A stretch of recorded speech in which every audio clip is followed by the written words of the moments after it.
Bonjour, chers abonnés de Capsules financières et économiques.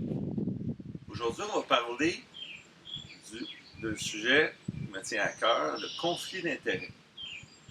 On sait qu'il y a des multiples situations où l'être humain peut se retrouver en conflit d'intérêts. Donc, je peux avoir des exemples à tour de bras, comme on dit. Je vais parler des médecins et des compagnies pharmaceutiques. Par exemple, je ne dis pas que personne n'est coupable de quoi que ce soit, mais on va parler d'un conflit d'intérêts potentiel. J'ai aussi M. Bill Hustler, ex-banquier d'expérience, qui a eu le nez fourré un peu partout dans sa vie et qui va nous donner son opinion ici et là dans la capsule. Moi, je peux vous dire qu'ayant fait des impôts depuis longtemps dans ma vie, depuis une vingtaine d'années, souvent je vois des gens qui prennent des médicaments, c'est pas des farces, c'est pas juste un ou deux, des fois la pile ça d'épaisse.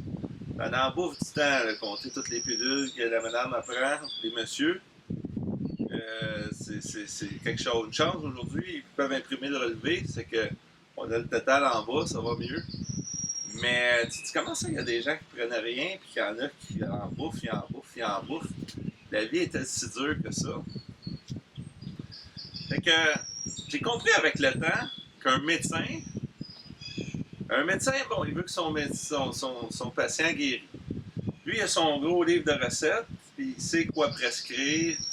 Si vous dites, ben, j'ai peut-être malaise, puis là, il prescrit quelque chose, puis là, vous vous retrouvez au comptoir de la pharmacie. Souvent, le médecin, même, il peut être locataire dans le même building qui appartient au pharmacien, puis c'est très bien aussi que vous allez aller. Je n'ai pas dit que personne qui était bandit, là. Mais vous vous retrouvez au comptoir, c'est que le pharmacien, lui, la business roule, puis c'est souvent son chum qui envoie bien des patients. Donc, ça peut être tentant. Moi, si je suis pharmacien, ça peut être tentant de gâter mon chum. On est tous des êtres humains, là. Il faut comprendre que dans chaque situation, c'est différent dans chaque industrie. Mais dans celle-là, si je suis pharmacien, moi, je suis tenté de gâter mon chum médecin. Un petit voyage, quoi que ce soit. Souvent, on dit que les compagnies pharmaceutiques gâtent les médecins. Mais si je suis pharmacien, puis mon chum m'envoie plein de business, c'est tentant. Fait que là, mon chum médecin, lui, étant donné qu'il se fait gâter, dans mon scénario hypothétique, il est tenté d'arrêter de dire au monde de prescrire des médicaments?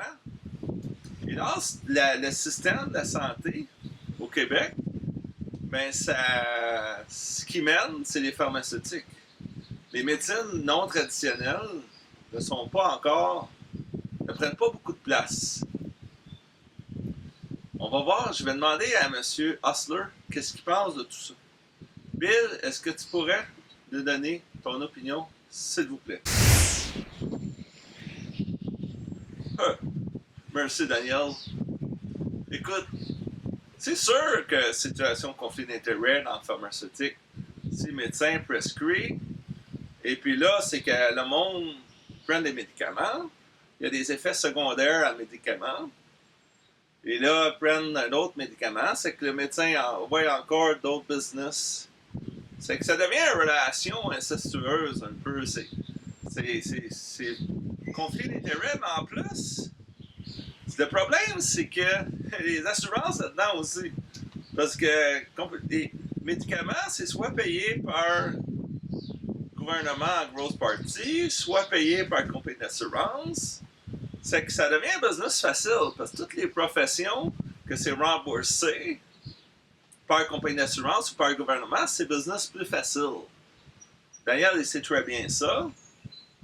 Donc, à un moment donné, il faut savoir, est-ce qu'il faut vraiment continuer de dépendre de médicaments, aller voir un médecin et pas dire, ben peut-être que son jugement est un peu altéré.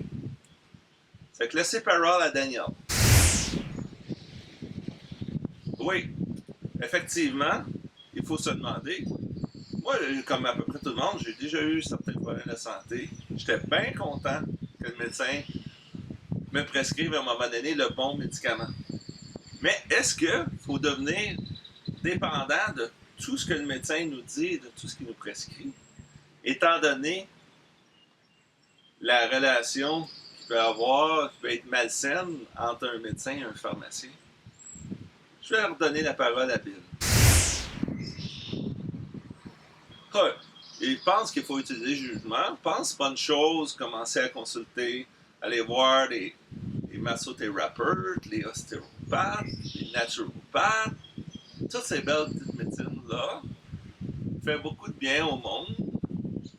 Médecine naturelle, pas bouffer de pilules. Ça peut être très bien, mais c'est pas accepté dans les mœurs parce que la compagnie pharmaceutique prend beaucoup de place. On va laisser mot de fin à Daniel.